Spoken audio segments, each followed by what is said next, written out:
Muslim community के दोस्तों, मैं हूं मोहम्मद मुजाहिद। आप तमाम देखने और सुनने वालों को अस्सलाम वालेकुम। उम्मीद है आप खैरियत से होंगे। दोस्तों, तुर्क अपनी औलाद को शेर के बजाय भेड़िए से तशबीह देते हैं। आखिर इसकी क्या वजह है? आज की वीडियो में हम आपको बताएंगे कि तुर्क अपनी औलाद को शेर के बजाय भेड़िए से क्यों तशबीह देते हैं। वीडियो शुरू करने से पहले नए आने वाले दोस्तों से गुजारिश है कि हमारे चैनल को सब्सक्राइब कर दें और बेल आइकन के बटन को दबा दें ताकि हमारी आने वाली हर वीडियो आप तक बर वक्त पहुंचती रहे।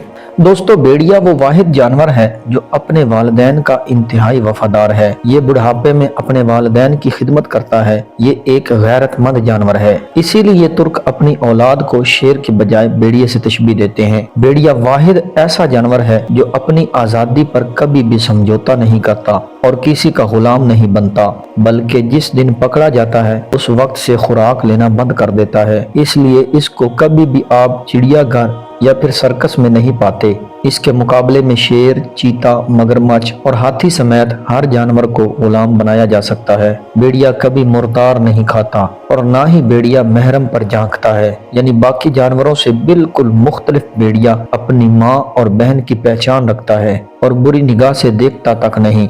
भेड़िया अपनी शरीके हयात का इतना वफादार होता है कि इसके अलावा किसी और मुअन्नस से ताल्लुक कायम नहीं करता।